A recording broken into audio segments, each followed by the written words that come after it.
Today on Equal Matters, a family road trip across America from the car. Cal, the guitar hero, take us in. My name is Rob Hunter, host of Equal Matters. Today, my brother Chris is here, and my dad, Bob, is also here in the car as we are leaving Fort Smith, Arkansas on our way to Albuquerque. What day is this on our road, fellas? We left on Friday. It is now Tuesday. So that's Friday, Saturday, Sunday, Monday. Fourth full day of travel, fifth full day of travel ahead of us. What has stood out to you guys so far? We were able to last 4 days in a car together. That is always a challenge, that is for sure. Because there's no breaks. There's no, we got to do this. Chris, what about you? What stood out to you so far? Don't go to Nashville and then drive for 10 hours. I think that is a great piece of advice. Terrible idea. And why is that? I told you we should have stayed 2 days in Nashville. One for recovery. Yeah, I think Nashville kind of draws you in and you get hooked into the party life because it's just right there for you. And there's no real escape. I think what stood out to me is Wheeling, West Virginia. I made you guys stop in Wheeling, West Virginia because we had this debate about whether or not you can count a state off your state list unless you do something in the state. So I'm like, all right, we're only going to go through West Virginia for a tiny stretch. I've never been to West Virginia. So we stopped in Wheeling, West Virginia, small little town, and found this little shop. It was like a center market. That was kind of fun. I got to talk to some people there. That's what stood out to me. But all of the other parts, too, that stand out to me are, just how the states blend together after a while. We've crossed many rivers. We've seen many trees. And we're about to go west where all of the trees and the rivers will go bye-bye and we will just see brown land. But isn't it fun to be able to see America in this fashion, to drive from Maine to Arkansas? It is. And then you do start to realize that the entire country is pretty much the same. There's the same people in every city. There's nice people, there's mean people. But they're all just regular people living the same lives, just with a different job. Kind of funny when you realize that is that people go about their lives no matter where they live. In towns, so we've been Wheeling, West Virginia, a small town. Fort Smith, Arkansas is a small city, 90,000 people. I don't remember the population of Wheeling, West Virginia. Nashville, obviously, a little bit different. So being able to see both small places and big places, they kind of set up the same way, right? There's a city center, there's a downtown, there's activity, there's commerce, and there's houses. And I think that when you look at it from that level, it's kind of a reminder that we are now entering Oklahoma, by the way, gentlemen. I think this is our 12th state on the journey. It's a lot of states. Yeah, that's a lot of states. So far, here's our stats so far. We have 30 hours and 55 minutes of driving time, 1,864 miles. And it seems like we have 1,800 miles to go. Because we do. Yes. What have your favorite parts been? What have your favorite people that you've talked to? What stood out to you in Nashville? Because you mentioned Nashville. I think the people in Cincinnati were outstanding. They were accommodating. They were nice. It was great. Cincinnati was fantastic. Dad? We haven't really met any non-nice people. I mean, it seems as you go across the country, people have been very cordial, helpful. No matter what we asked, wherever we were, people were willing to help. It was pretty interesting how different lifestyles people live, and they all seem to be pretty happy with what they're doing going this way. Yeah. One of the things that stood out to me in Cincinnati, so we drive into Cincinnati, and we got there around the time that the ball game was going on. So there's a lot of people in the street. The Cincinnati Reds were playing. And there was a plastic bag on the front of the car that we didn't even know was there. And a guy comes up to us, a Reds fan, he goes, "Hey, is that a plastic bag supposed to be there?"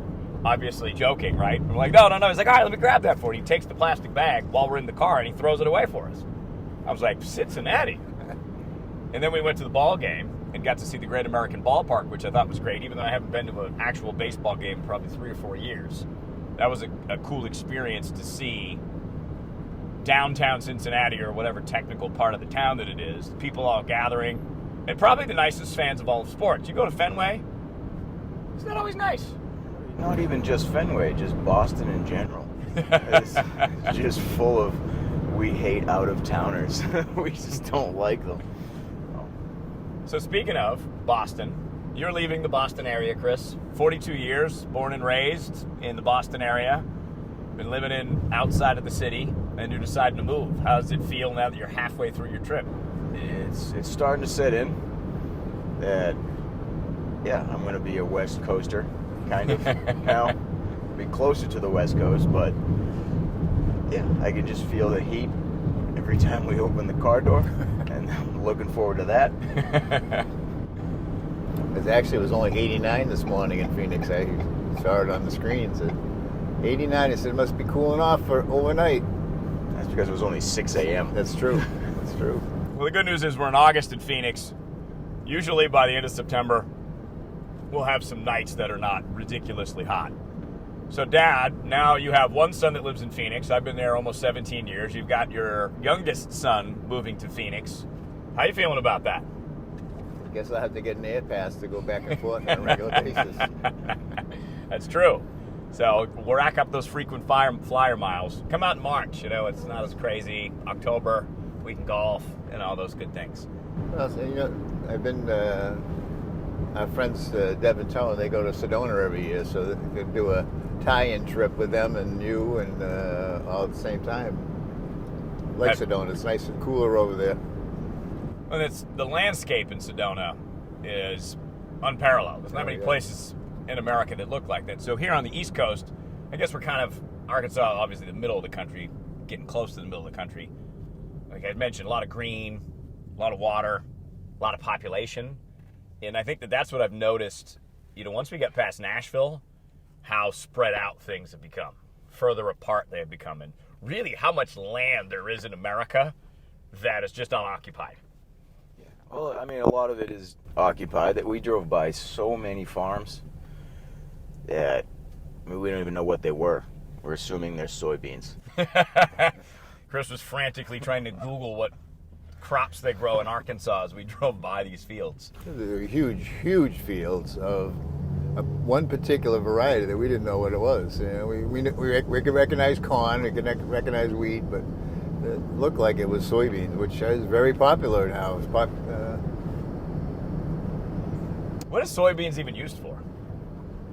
Everything vegetarian. Yeah. Soy burgers and whatnot? Yeah. Interesting. Soy itself is a big product. It's used in a lot. It's used in a lot of pharmaceuticals. Is it? Yeah. See, the things you learn on the road. What else have you learned on the road? Have you learned anything else major while we're out here driving around? Truck drivers are truck drivers. they seem to own the road when they're in it. They ought to have ought to change from 2 lanes to 3 lanes in every state. I-40 is just a long road. It is a long road. And we're going to be on it for a while. We're going to be on it until Flagstaff. So from wherever we got it on it yesterday through Fort Smith, Arkansas. There's the Cherokee Casino right there. Just went by it. Oh, yeah. It was one of the possible locations for us to stay last night. But I think we made the wise choice to avoid gambling after the night in Nashville, a place with more booze. It was good to just take a nice, relaxing night through Fort Smith, Arkansas. Casinos have free booze also. I thought Fort Smith was quite interesting. I mean, it certainly is a city in transition, but it looks like they're starting to do a lot of nice things there. I mean, there's some really cool buildings that are being resurfaced, refurbished. I think down the road it's going to be a nice place. Not that it wasn't anyways, but... And then I will actually admit, I'm intrigued about going back. I'm like, I would wonder what it would be like to get to know this community a little bit more than our casual stroll around the hotel last night. We got the Fort Smith Convention Center, which seems to be a gathering place for people. They have concerts. And it reminded me of when I lived in Farmington. So I lived in Farmington, New Mexico. It's a town of about 50,000 people. And they had a downtown. There was a brewery down there. And they had some new businesses. And it's compact, right? It's all in one convenient place for you. Fort Smith was definitely like that. Is that a place, Chris, you'd visit again? No. I've seen it. It was quaint. It was 8 p.m. and no one was around. Everything was closed. I don't know. That's not my type of town. See, maybe if you go on a Friday or Saturday night, it's a little bit different. They got a blues bar. Maybe they got some live music. That's true. But Nashville is like just 8 hours that way. Just go back. And they're huge breweries, so there has to be people that come in because, I mean, that was multifunctional, inside, outside, and very large. So. It was a huge space. So let's go back to Nashville. Chris, you love seeing live music. So we saw, 3 or 4 different places that had live music. We saw a couple of acoustic sets and a couple of electric sets. Yes. What stood out to you there in Nashville in those 4 performances that we got to see? It's not necessarily the performances. It's just that every bar has live music all the time. A band comes on, plays for 2, 3, 4 hours, then they leave. 20 minutes later, there's another band up there and playing the same songs, but yeah, there's just live music everywhere. So it's for a local, a resident, or even a tourist, you go in, there's just free shows all night long, every day. So how do you go wrong with that? Yeah. We saw a woman named Crystal Steele who really had a killer voice. She played at Old Red, which is Blake Shelton's bar. And then we went to Kid Rock's bar, and there was a guy with a big scruffy beard. He's like a big dude, like broad-shouldered guy. He was also very good. And then we saw a woman named Alyssa at the acoustic set, who was also very good. Dad, what'd you think of the live performances in Nashville? Outstanding, really. A bunch of talented people doing their own thing.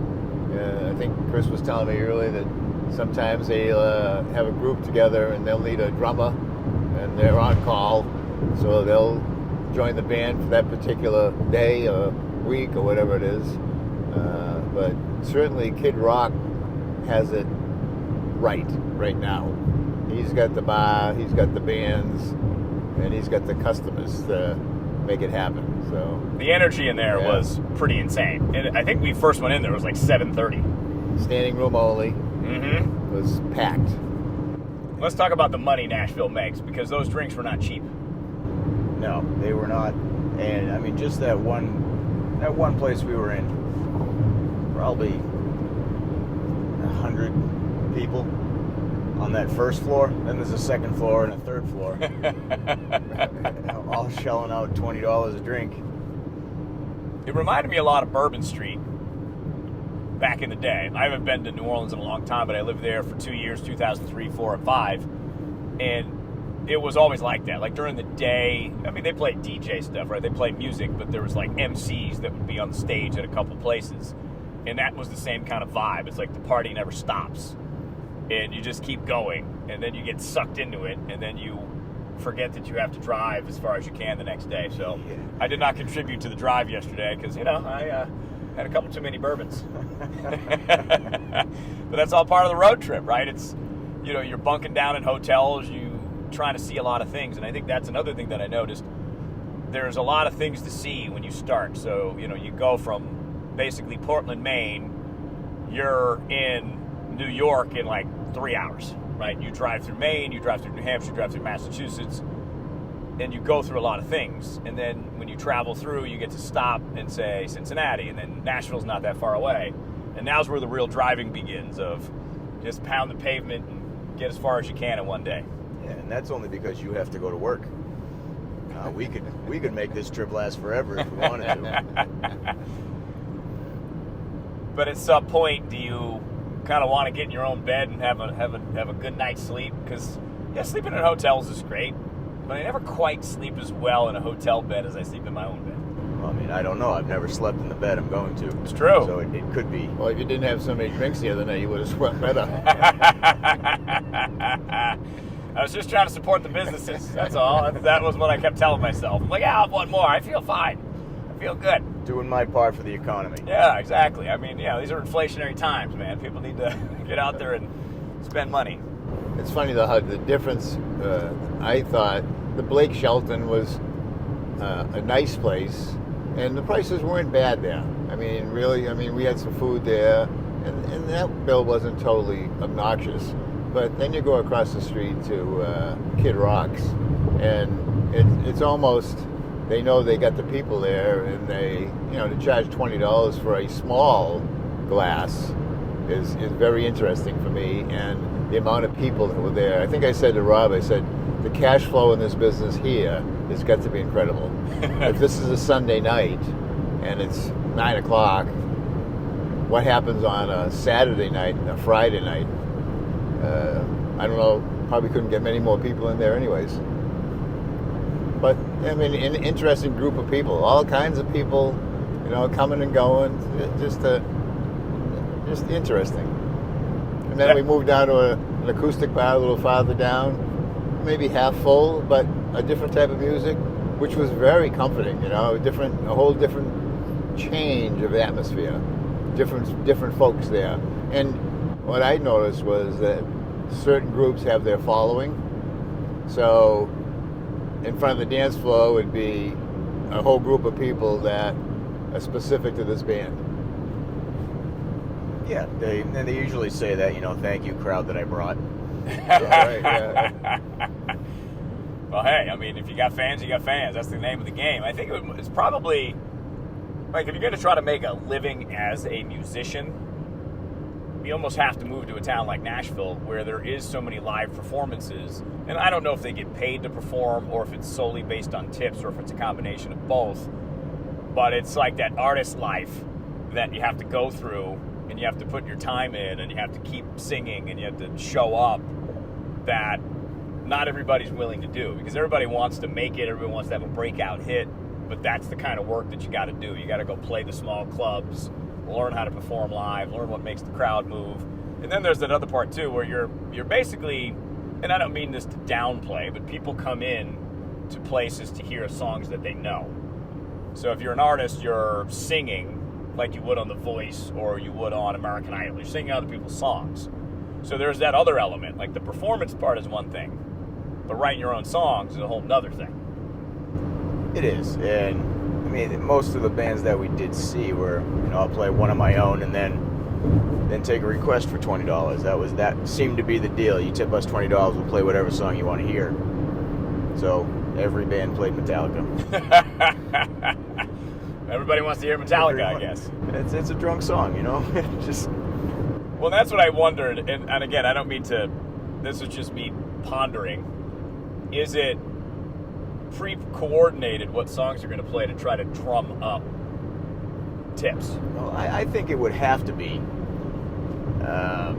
especially if your guitarist is, you met them that night and you're saying, these are the songs that we're going to play. Can you play all these songs? If the guitarist or that drummer or the bassist says no, then you got to be like, all right, do we change our set list or do we get rid of you? It has to be some sort of arrangement to allow it to work smoothly. And I think that for the singers, that's 100% true, because you have the singers that we saw had very good range. It covered a lot of ground as far as the genres of music. The guitarists also stood out, and they never quite get the prominence that the singers do. But the first guitarist in Blake Shelton's bar was really talented, and the second guitarist in Kid Rock's place owned the stage. He did. He was one of the best guitarists I've seen live ever in my life. But if you think that guitarists don't get the recognition, we talk about the bassist. The bassist never gets any recognition whatsoever, and without it, it does not sound like a song. There's something missing when the bass isn't there, but you got to give props to the bassist. How about you, Dad? The guitarist, what'd you think? Oh yeah, he was good. I mean, of course, there's a lot of great guitarists. Up in Maine, there's a guitarist that I love. Nice, they're just so good at what they do. So I was looking at that Crystal Steele you talked about to see what her schedule was. So she was in Blake Shelton's bar, Old Red, from 2:30 to 6 on Friday. On Saturday and Sunday, she was at Whiskey Row from 2:30 to 6. On Tuesday, she's at the Stage in the evening hours, and on Saturday and Sunday she's back at Whiskey Row. So she's a traveling person. She's from here. She's going to Daytona. Ah. So she's not like a Nashville act. She's I guess a country act that tours the road. And I guess I wouldn't even say she was really country. She did a lot of mix. She did Eminem. She did Eminem. That's right. Yeah. And Metallica. That's true, and that was the fun part, because that was like a curveball. Yeah, I was right. expecting, and Dad, you Yeah. even mentioned this when we were there, almost all country music. And it was not. It was some country music. It was plenty of country music, but there was many other options as well. And I wonder if that's just indicative of who comes to Nashville to party on Broadway, anyways. And it may be the places that we went. I mean, certainly, because I was when I said, we didn't really hear any old country, from years past, but we heard country, but more of what I call the new country. It's interesting to me, and I'm sure there's bars somewhere that play the old country music. Well, there were so many there. If you didn't you just go next door and you probably get. We got to 5 bars maybe out of 55. Yeah. on one road. They were all on one street. Right, on one street. Yeah, there's probably some on side streets we didn't even look at. And that's true too, because the third stop is a place called Nudies. It's not what you're thinking. It's just a bar that plays music. He was a guy, Nudie. That was his name. See, even better, because you think Nudies. Yeah, so he's a guy, and this is his bar. That band, you could tell, was really into it. That lead singer, if you looked at him on the street, you would never suspect that he's the lead singer of a band. And what stood out to me about him is how serious he took his gig.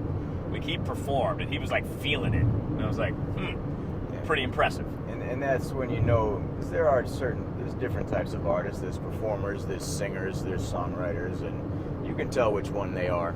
And he was a performer. Absolutely. He enjoyed what he was doing. So Nashville's a hit. Would you guys go back to Nashville? I would. Oh, yeah. All right, maybe that's a future Hunter Boys trip. We'll go hang out in Nashville for... I wouldn't start at 7 o'clock, though. Later or earlier? I'd probably start at 10. 10 p.m. So that's an interesting question, Dad, too, because you, at 75 years old, still like to go out. I didn't see many 75-year-olds out in Nashville when we were out. So does that stand out to you as you're out and about? You're like, wow, I'm the old guy in here. I don't. But right now, I don't think I'm old, but I am. I mean, you've always known I enjoy music, and I've been known to get up front once in a while. Yeah.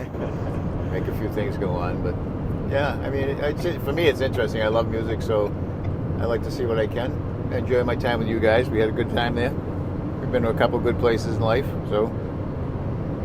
So let's rewind the clock for you, Dad, because you've had quite a journey of travel yourself. So this is Chris's first move outside of New England. He lived in Rhode Island for a little while.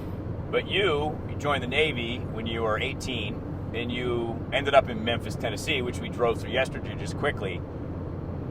What was Memphis like when you moved there in the 60s? Well, it seemed, from my memory, it seemed like it was a nice town, nice city. You could go down there, and there were bars, there were, eating establishments. Don't remember too much about it, other than we go down to the city and have a dinner and a drink. Never made it out to Nashville while I was here, but. And they're about 3 hours apart. Nashville to Memphis, about a 3-hour drive. I'm sure Nashville was not quite Nashville of today back then. No.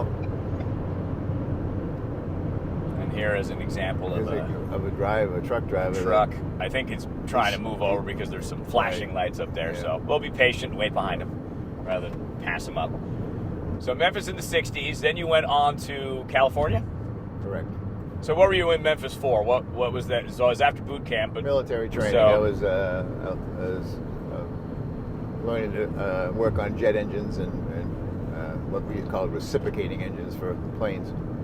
And what did you do with those engines? What was the training about? Like how they work? Mechanic, so you could fix them? General mechanic, tear them apart, put them back together. That's pretty fun. And is that what you did throughout the Navy? Were you the...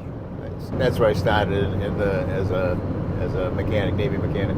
Navy mechanic. So boot camp, Chicago area, Memphis, Tennessee for training, California for more training? California, first assignment in a VRC-30 was a squadron of planes that had both reciprocating engines and jet engines. So I got started there. That's where I became a plane captain, which is like a flight engineer. Did that in a short period of time. I had a real great mentor. So that's why I flew on my first aircraft carrier right outside California. What was that like the first time you did that? Scary. People have landed in big planes on airports, but when you're out there, you see this little thing about 8 miles away floating in the ocean, and not only is it small, but it's moving up and down because the waves don't let it be flat. So interesting. One of the times I flew on, there's four wires on a plane to catch with a tail hook. We caught the last one a little to the left, and the plane was probably 2 feet from going over the edge of the aircraft carrier. So that was interesting, but the pilot did a good job. And then related to that was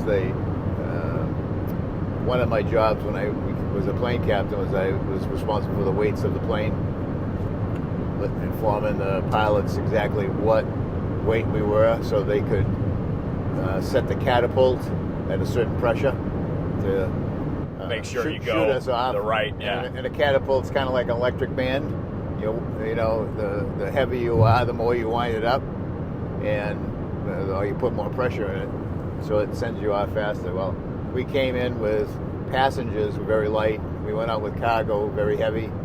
I gave them the correct numbers, and they put in the weight of us landing, which was light. We went off the aircraft carrier, dropped about 40 feet, and we did make it up naturally because I'm here. But you have those thoughts is that we're going to go in the water and the ship's going to run me over. Oh. That would ruin your day. So the pilot was able to pull up. But what's going through your mind? You're like, other than that, okay, is this it? Is this the end? No, I mean the planes are pretty strong. We pulled up fairly quickly, but he had a full throttle at. That's pretty. And where was that at? That was just outside of Sacramento, California. Sacramento. So let's see. So I guess we'll count that you lived in Illinois for a little bit, Tennessee, California, and then you, with the Navy duty, went over to Atsuki, Japan.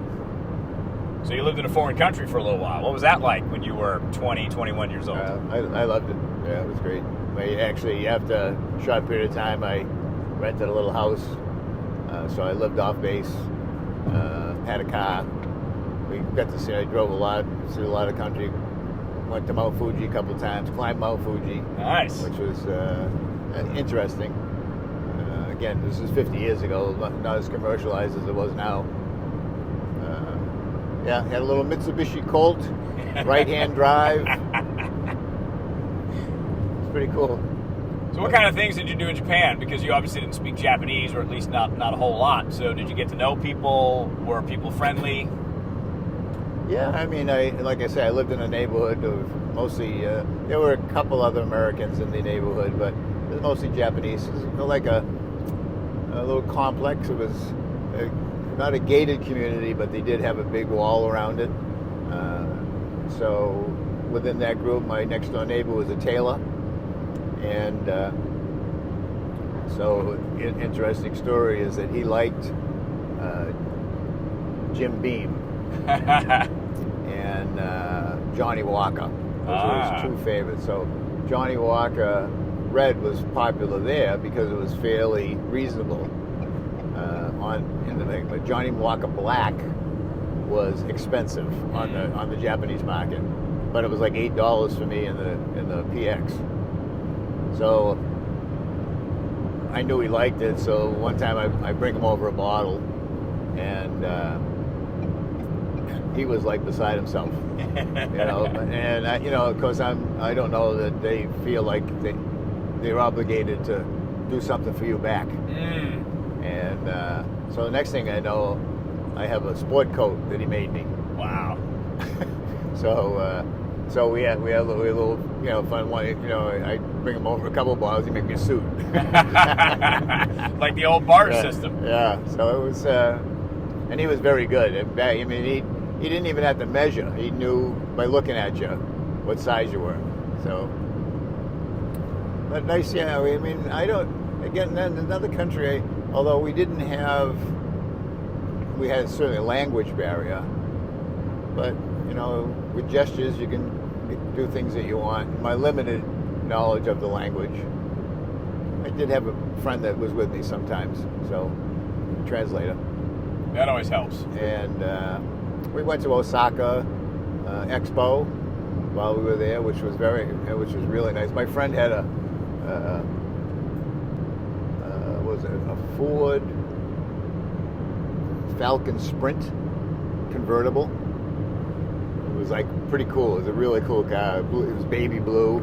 We put the top down, and we drove out to Osaka, which was the big expo back in the day when they had expos. Mm-hmm. And we spent 3 days, and we went to bars and restaurants that we had no idea. You'd point to the menu, and hopefully it was something that you could eat. I mean, all in Japanese.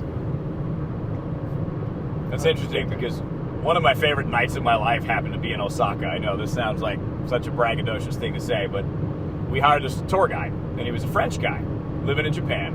He spoke French, Japanese, and English. So that was interesting, number one. And we just instructed him to take us to places and feed us things that local people eat in Osaka and tell us what it is after. And he came back and ordered this and ordered that. It was like beef tongue, chicken liver that was raw, which was fantastic, by the way. I think that's really what travel does. It opens up your perspective to whole different things. So you at 20, 21, 22, Dad, living in a foreign country, how did that broaden your perspective on approaching life after the military? I don't know. I mean, really, I guess it makes you want to travel a little bit more and get out and see other parts of the world. But it was just an interesting time in your life, and you do what you can. You were somewhat restricted because you're in the military, mm-hmm. So there were restrictions in your life. I mean, I flew in. You're aware. I flew in and out of Vietnam and from Matsui, and so you had some things that you had to do. You weren't always out living in the house and going out Mount Fuji, but you were restricted to go to where you had to be for certain times. Military life, for sure. Military life. So, Chris, travel for you. Where have you been? What stood out to you? Where do you want to go? Where have I been ever? Yeah. What is your favorite places to travel?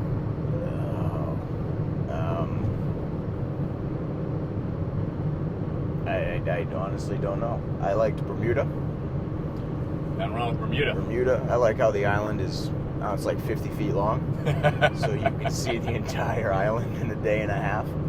But then, really get into those little places that locals like. But I haven't traveled as extensively as you folks have. So what's on the list? Where would you like to go? I'd love to see Australia, New Zealand. We got Europe coming up. I'm super excited for that. I did that once, when I was 14, but I don't remember it. I didn't appreciate it. I was just this little spoiled little teenager. Like, yeah, I'm cool, but yeah, it'd be nice to actually appreciate it as an older older adult since I'm 22 now. You know, Since you're 22 I'm now? 22. You Yep. know, I was 14 a couple of years ago. So what about this trip for you and being able to see different things that you haven't seen before and visit different places you haven't been to before? It's great. It's the part that sticks out to me the most is this is the longest that the three of us have been together in an extremely long time. So we get a week here, a week there, but you know, we spent a week in Maine and now we're another week into it and just exploring. It's one of the things I think is most rewarding about life is exploring.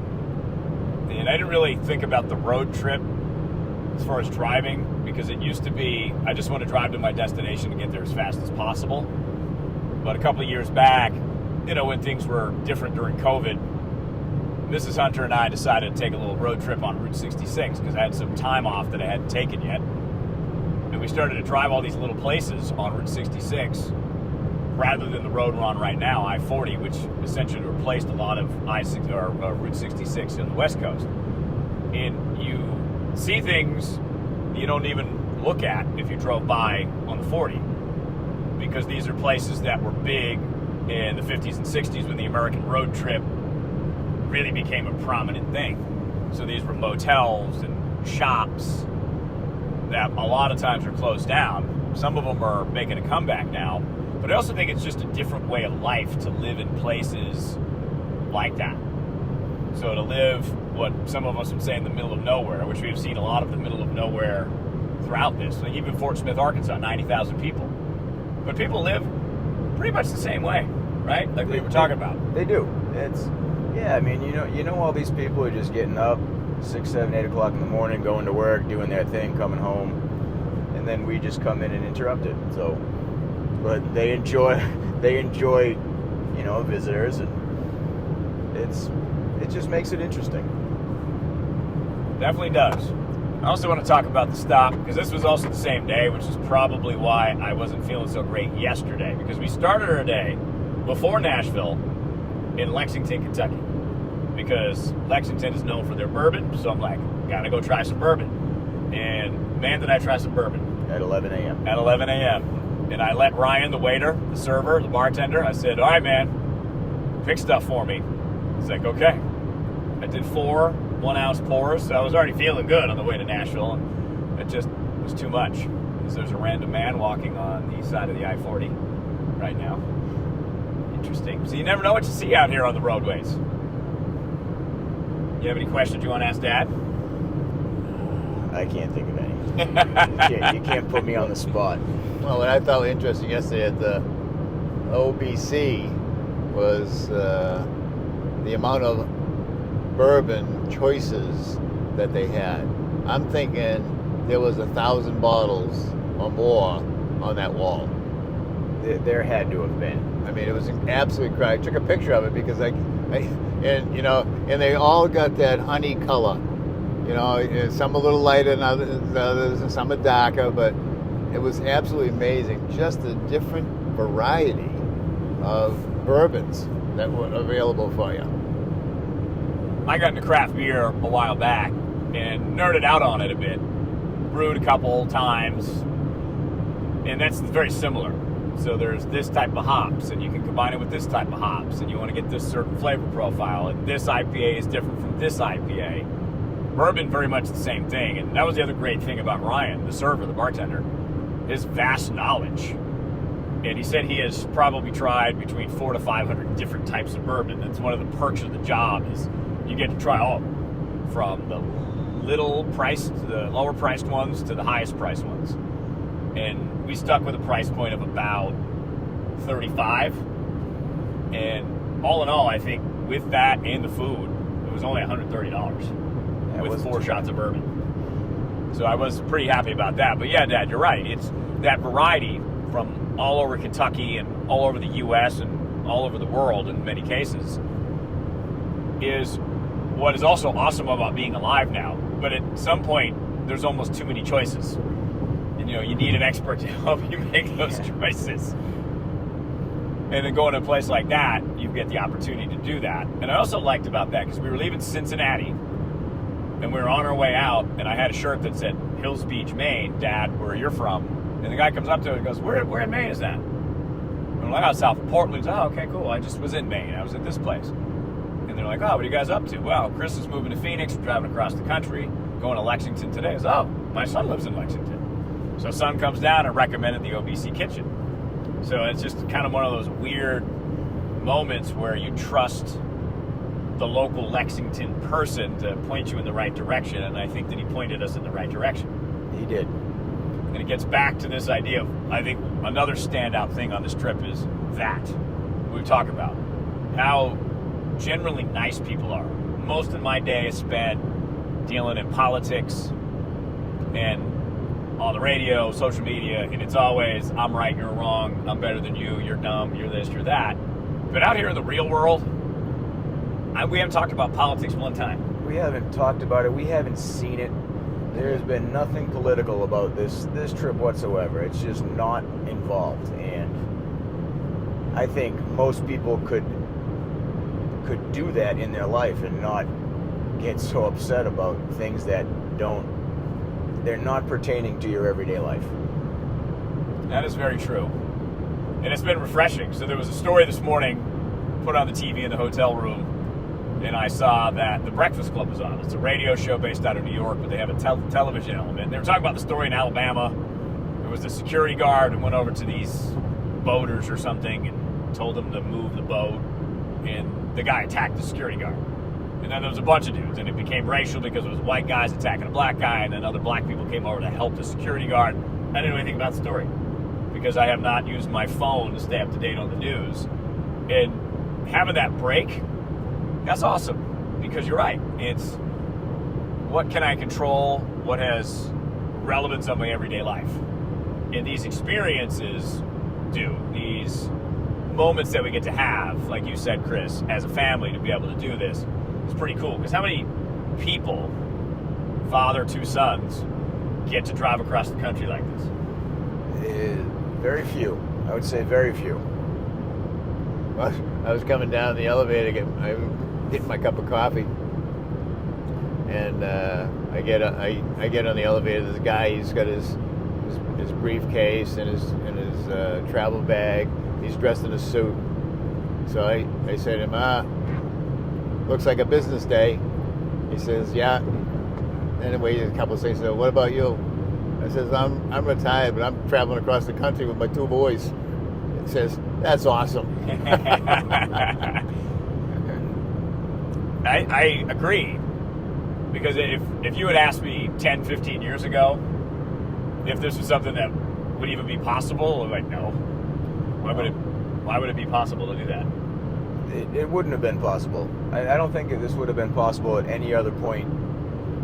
It just happened to, I kind of sprung it on you. He said, dude, I quit my job. I need a place to live.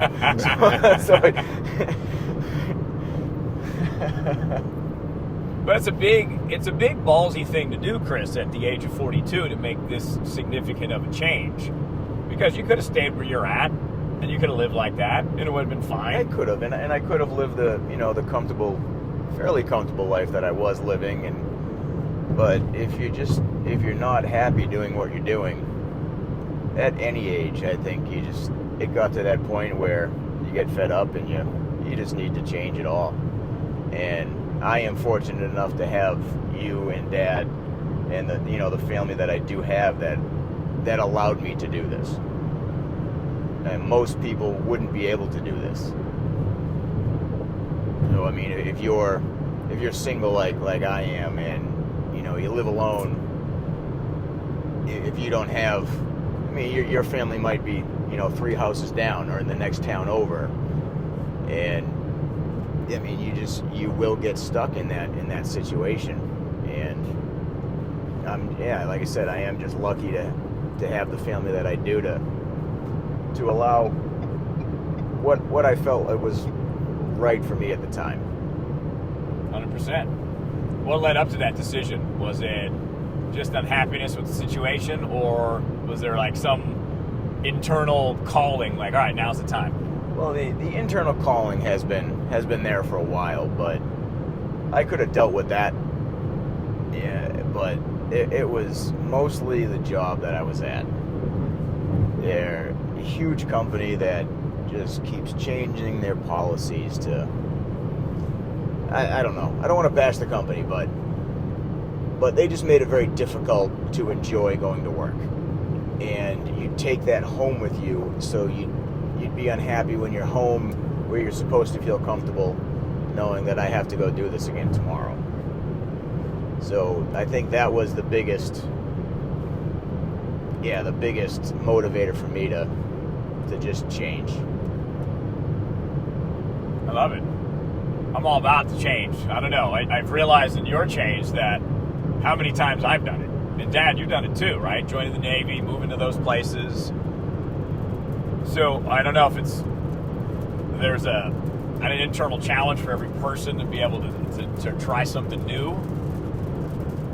I bet there is. I bet the majority of people don't love their job.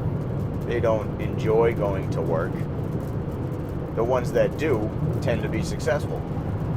And that wasn't me. So, do you have any inkling as to what you want to do? Not really. I'm open for anything. I talked about just working at the golf course. Mm-hmm. That wouldn't be a bad gig for me. Until let me be good at the bourbon bar. It's true. There's no way. Right Yeah. behind the guy. Of course, the guy did have a tie on and he had a vest, right? He had a vest and a tie. I could deal with the uniform, but I can't sip bourbon. I can't do it. I have to mix it with something, so I don't know if I could do that. Once it touches my lips, just a straight bourbon, I feel nauseous. You just have to be knowledgeable about it. That's true. You just have to do a smell test. I recommend this one based on smell. It smells good. So change, Dad. What has it meant to you in going through numerous changes in your life and taking risks and doing certain things? Well, I didn't change my job at all. I did. Although, I worked for the same company for a long time, but it was 5 different companies because we were bought out by different folks. So every time somebody bought us, it was a change. Sometimes for the better, sometimes not so much for the better. Everybody seems to know a little bit about the business, but they seem to think they know how to run the business in a New England state, which is different than running it in a southern state. We talked about the people. The people are different up in New England than they are in the South for sure. So I didn't change my job much, but changed my life for sure. Do you think that was more of a generational thing? Like back 60s, 70s, 80s, you had found a good your job, you kept it. You kept it because you didn't want to go out. I don't see that today at all. 1 year, 2 years, changing jobs. Well, I think there's been so much more focus on, I guess happiness would be the term that would come up. Because that has been, for your generation, Dad, it wasn't really considered as much. Like, I was fortunate enough, because you had the career that you had, I could pick the path that I wanted.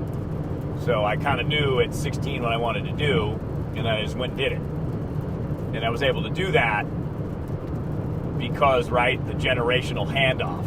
And I think as people age and as we evolve as humans and we have so much more technological advancements, life is so much easier than it was for, say, your mom and dad, who your mom was born in 1915, Mime. And I remember talking to her. She remembers, horse and buggies, before she passed. Did she make it at 95 or 97? 97. 97 years old. So it was one of the greatest things I did is, as she got older, I would call her up once a month and she would just tell me stories about how different life was in 1925 than it is in 2023. She never went on an airplane, for crying out loud. Yeah. No, never. So I think that focus on the individual is one of the reasons why so many people change jobs every year or two. chasing something, pursuing something, because that is now a value that's instilled upon people in younger ages and always on social media, because you have all these people showing off these amazing lives they're living, which most likely are at least half fake, but there's a compelling reason to do that. But what I found out of moving myself is adaptability. In saying that you're talking about too, Dad, all the changes at the job, even though the company technically was the same, it was had different owners, your job changed multiple times, so you had to let the phone ring. It's just the bank calling. That's an interesting sign. Chris is moving across and he's getting calls from banks. Just saying. No, like, you're spending money in all these different states? Yes, I am. But yes, to go back to, the idea of change and moving is allowed me to I've been to, I think I moved 3 times without knowing a single person to a place. I'm like, all right, I'm just going to do this. And it always worked out, because you make it work out, because you adapt or you don't. And if you don't adapt, I think you get stuck. So moving, because I was so focused on what I wanted to do, it forced me to adapt, and it forced me to learn new skills and how to make friends in different places from scratch. And you can't rely on the same people that you grew up with that are around when you leave. When you move to New Orleans on your own, you got to figure out how to meet people. Thankfully, I worked at a radio station with a bunch of young people, so I got to hang out with them, and we had a great time. Farmington, New Mexico, where I moved after that, was a little more difficult because it's a smaller town. But in looking back at it, I realized it's always the people that have made my stays in certain places that much better. So when it comes to change, when it comes to adaptability, that's what I think it is. It's about finding your people, even in Phoenix. Like, I've had so many friendships in Phoenix that I started from scratch that are absolutely amazing and fulfilling in my life, and that have allowed me to do different things. So as you move to Phoenix, that's what I would encourage you to do. Obviously, you'll have a built-in, network with me. There you go. We're driving by the home of Carrie Underwood. They even put it on a sign. So speaking of Nashville, she has her own country station right now on Sirius XM, and she's born right here, apparently. Born in Oklahoma? Guess so. The sign said so. Proud resident. Well, I don't know where she's a resident now. Doesn't her husband play for the Nashville Predators? I have no idea. See, I don't know why I know this. Dad, you probably know. He's a hockey guy, yeah. Yeah, exactly. So, going back to that, though, find some people. Find your people. And, make that a part of your life. And, Dad, you've done that, too, in your retirement years. You have groups of friends now in Florida and in Maine that you've developed. How does that impact your retirement? Because it seems like it makes it more fun. Oh, they're great people. Retirement's great because you don't have any pressures of work. So when you meet all these people, they're in the same boat you are. You get up in the morning. If I want to go play golf, I do. If I want to go pick a ball, I do. If I not anymore, but had an injury. But if and they all have similar interests, and you have time to do that. I mean, down in Florida, once a month they have they call it cocktails on the green at somebody's house. So, 50 or 60 people will go over your house and have cocktails and appetizers. Everybody brings an appetizer. In most cases, they bring their own drinks, which is cool too.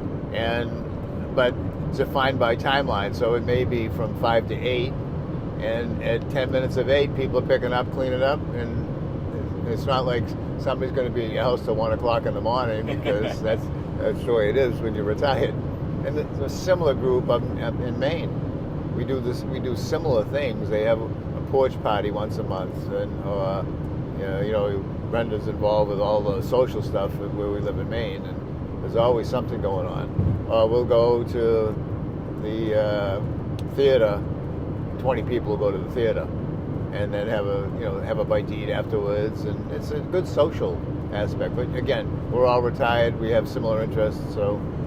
But do you think that, like, when you were growing up, that sense of community was still there? Because I don't see that anymore. I don't see people talking to their neighbors, and in my age group anyway. There's not a block party. There's, you don't go to your next door neighbor's house and. When we were working and lived in Mansfield, I don't think we knew any of the neighbors. Right, Just yeah. our next door neighbor on each side. We knew them because we talked to them. But you're right. There was never a block party. We tried to do one time, close the street off, and have all the people in the neighborhood have a big party. And didn't get a lot of positive response, so it never happened. Yeah. I do see the difference though when you're retired. I think a lot of it has to do with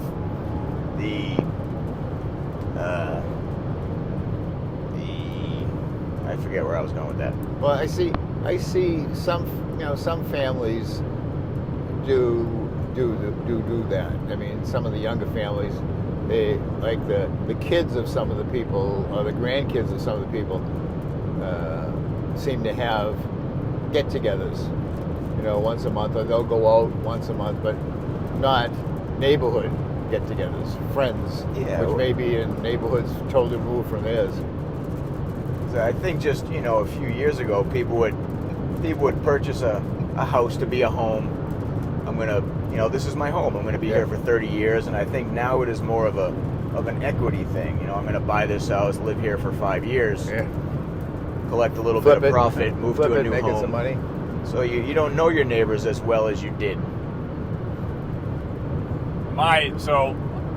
The first house I ever bought was 2017. Still live in that house. Probably will live in that house for a long time. It needs a lot of work. It's a project. It's annoying, but it's an awesome house. Basically because it's an awesome yard. And I bring that up because my neighbor across the street, I got to know pretty well, but he moved. So I think we're on our fourth set of neighbors in 6 years in that house across the street. Oh, really? Yeah. Whereas the other ones, there's a house right, down to the right. That's the one that's had 4 people. The one next to it has had 2. And we tried to get to know the people over there, and it was just not really happening. And then there's a guy that lives next to us on our side of the street that just isn't interested either. And we had a Christmas party the first year we moved in. And we had a bunch of people come. And that's like the last time I saw most of those people. I don't know what happened. I don't know if we didn't exchange phone numbers. I don't know if anybody wasn't interested. But there was an attempt in it, and it kind of failed, I guess. But I think you're right about that. But I think that's why it's even more important to find your people and to look for them, because even in retirement. Because would you say, Dad, it enhances the retirement quite a bit? Because I'd say my friendships have enhanced my life in immeasurable ways. I mean, we have more social friends than we ever had. I mean, you have work friends when you're working, but you have the social friends. They're, like I said, they have the same interests you do to some degree, But and what I find is interesting when you talk about what they did in their lives. Some of them mirror your own life, but some take totally different directions. Especially as I think Chris hit on it. As you get older, so the older friends I have, the folks that are in their 80s, have a different view on life than the folks with 70 and 60. They're still, the older folks still, how do I put this? Good with their money. Yeah. And to me, for some reason, I did that for a long time. I think I've started to enjoy a little bit more in the past than I did in the past. But you still want to make sure you have a dollar when you retire. I mean, a dollar when you die. Yeah, $1 the last only. check that you write should bounce. Well, Dad, if you have that dollar left and it's your time, we'll let it go. So it'll always be in my wallet. Yep. Well, that's an interesting approach too, because I've done a lot of saving. I haven't made a ton of money in my life chasing this career, but the last couple of years I've made a okay living. But I also want to enjoy too, because what if I don't make it to 60? What if something happens and I didn't eat at the fancy restaurant that I wanted to eat at, or I didn't take the trip that I wanted to take? So I think that trying to find a moderated, balanced approach that allows you to do a little bit of both, because you do have to save for the long term, but you also have to live. And that I look at my life, and there were certain points and I was like, oh my God, why did I do that? Oh my God, why did I do that? But now I'm like, I wouldn't do anything differently, because number one, I can't. But number two, all of those things have kind of shaped me into who I am. Some good, some bad. Many good decisions, many not so good decisions. But you learn from all those things. So I think that where I'm at 45 is take a little time to enjoy, but save enough so that you can continue to enjoy when your dad's age is 75. But I don't really see myself necessarily retiring at a certain age. You're working till you're 90. I might be. I mean, I don't know. I like what I do so much that I hope that in some capacity I'll still be able to do it when I'm old. That is, if there's a market for a 75-year-old who still wants to do a podcast or video content or a radio show or something. So, I don't know. So we've been... You may change your philosophy on that, though, because, I mean, I was kind of that way. You know, you could... You know, the old philosophy, well, I want to retire when I'm 55. You know, that doesn't happen in a lot of cases. But... And then when you get a job you kind of like, you can do that forever, I guess. And I see people now that are 80 and they're still working full time. I don't get that, because you need to enjoy that part of your life. You know, I'm sure these people don't need the money, but they wouldn't you spend 40 hours somewhere else than at work when you're 80 years old? I think so. Yeah. These folks don't. Yeah, you're right. They're going to work until, they die in their job. I think Dolly Parton said that the other day. When she dies, she wants to die on the stage. It's a little different because she's entertaining, she's having fun doing what she's doing. But if I had to go into an office for 40 hours a week at 80, that's really not what retirement's about. I would agree with that, because time is always the factor. You know, when you're growing up, they never teach you how important time is. And when you're young, you think you got all the time in the world, so you don't really pay attention to it. But now, for me, mid-age, the midlife crisis, whatever you want to call it, you start to survey things a little differently and see, what do you want to spend your time doing? And you try to do as many things that you want to do as possible, knowing that you're going to have to do some things you don't. Some days at the office aren't going to be fun, but some days will be. So you have to, really protect your time, I think. And I want to go back. We're driving across I-40 right now in Oklahoma, and we were trying to see how many license plates we could see. And we just saw an elusive one, South Dakota. And I believe that's our 45th different state license plate that we've seen, which is kind of cool. Because it reminds me of a game that we would play back in the day. What's also cool about this family road trip is that we used to do this as kids. So Dad, Brenda, Chris, Ryan, our stepbrother, and me, we would get in the van and we would vacation. And we would sit in the back of the van, the three of us, kids, would watch Total Recall every trip, because it was the only VHS tape that we had. All while Dad was driving, having to listen to the same movie that he can't watch because he's driving the car every time. Going back and thinking about those family road trips, what stands out to you guys as far as memories, or what did they mean to you? Oh, that 8-hour game of Monopoly in the back of that van. Yes. Passing the time. Better than being in a car. You had a TV, you had your own radio in the back with earphones, so you could listen to whatever music you wanted to. It was a really cool Can setup. you imagine doing that in a car? Oh, yeah. Well, we all have headphones now. We can all do it. Like, I'll put my own headphones now you can, but back then, that was big spill, remember? Oh, yeah. But what I think I got out of that is a love of travel. A love of seeing new places. So we went to places like Hershey Park, Pennsylvania. We went to Williamsburg, Virginia. We did a dude ranch stay in upstate New York. We went to Montreal one time in the car, which was cool. And we put the van on a ferry when we went to Nova Scotia. So we were, Chris's kids, fortunate to be able to see all these different places, all these different things. And then what I also love is we decided to take a flight one time. Because normally we drive, and we do it every summer. And for us as kids, Dad, since we didn't live with you after the age of whatever, 9 for me or 8 or whatever, we would do like a 2-week chunk. That was always important time that we all got to spend together as a family that we didn't normally get to do except for our Saturday and Sundays. So that was the other part of it. And doing it all together, being together, is, those are memories that, and past things that shape who you are. At least they have for me. I get nostalgic about it all day. So it was a lot of fun. And it was interesting to be younger, true, and to try to get along with your brother and your stepbrother all the time. Just didn't know what to happen. Which Chris and I actually shared a king-size bed for the first time since we were probably 13. We did. It was the only hotel option that there was. We were like, all right, it's fine. I'll just stand by my side of the bed. You stand on your side of the bed. It'll be fine. Two of the last 3 rooms were there. That was yeah, good. Yeah, exactly. Which that brings up another memory. I can't even remember where this was. So, Dad, you might remember. It was pouring rain, like ridiculous hurricane-type rains.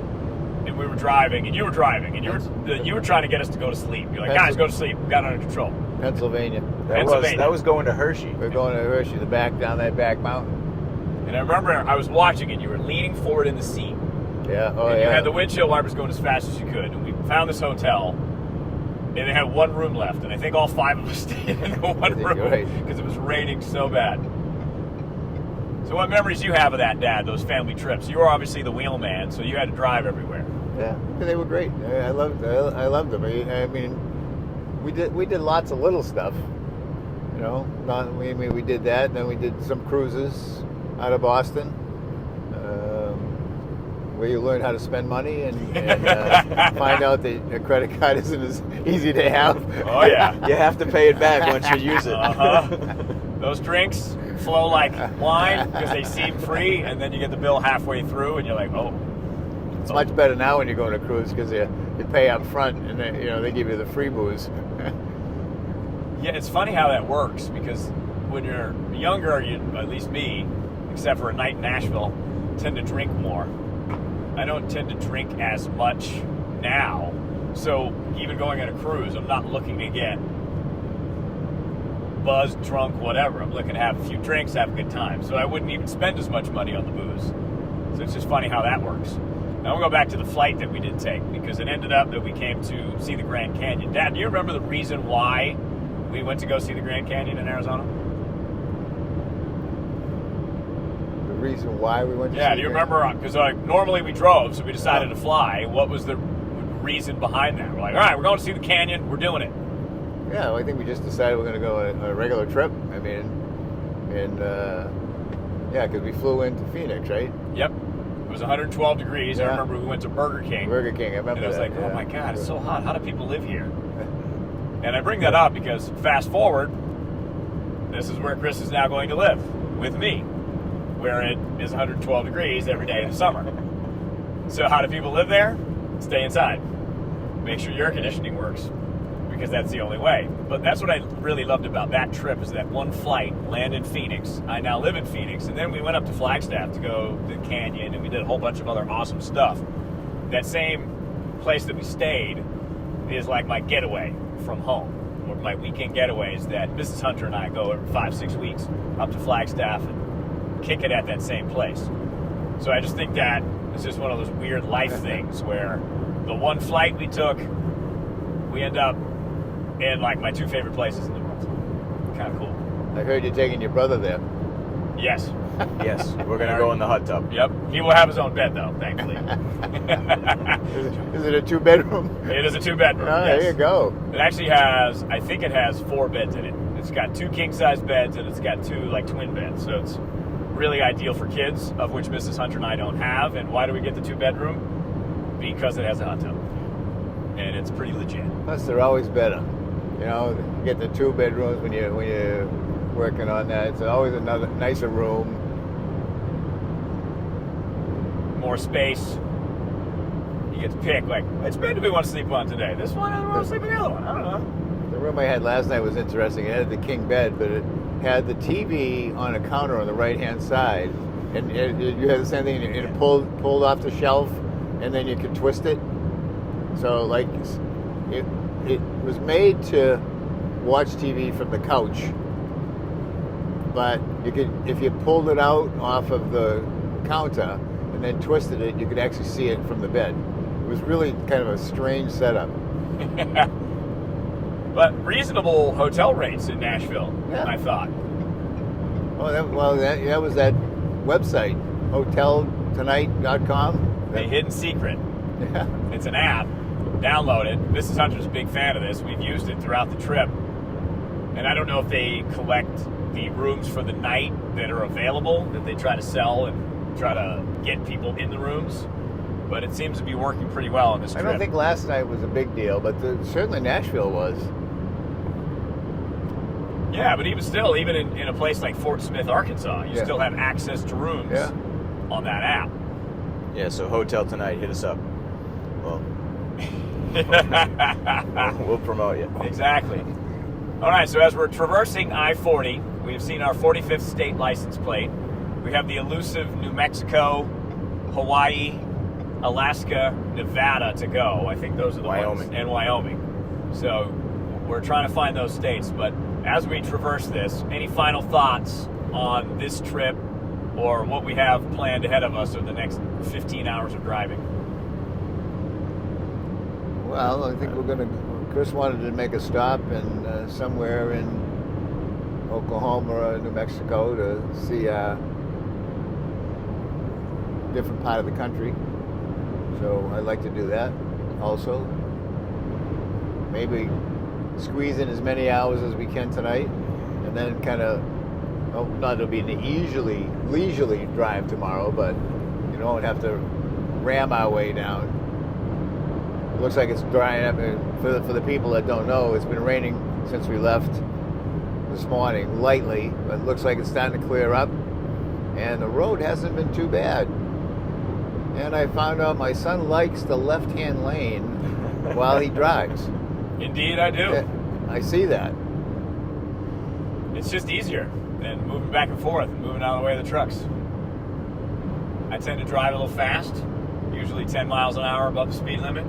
No, you don't. You drive the speed limit 20 miles an hour right now. Yep. There you go. I'm going 80 and a 75. It's not too bad. Indian Nation Turnpike. There you go. Yeah, I've never been to Oklahoma. This is my first time in Oklahoma. It's my first time in Arkansas, first time through West Virginia. So that's also really interesting. Because I do have a goal. I would love to see all 50 states. I think now this puts me at 39, Oklahoma. Any final thoughts for you, Chris? No. A man of many words. We were watching Major League last night as we fell asleep. You are like I'm the Bob Uecker and you're Monty. Exactly. Greatest color guy in all of baseball. Was that on Netflix? Was that on regular TV? Showtime. It was they had Showtime on demand. Oh, I saw that. Yeah, I started watching a movie, and it sounded good. It was about supposedly a prisoner that used forgery skills to get out of prison in Germany. Ah. However, it was in German with English subtitles, so it's hard to follow.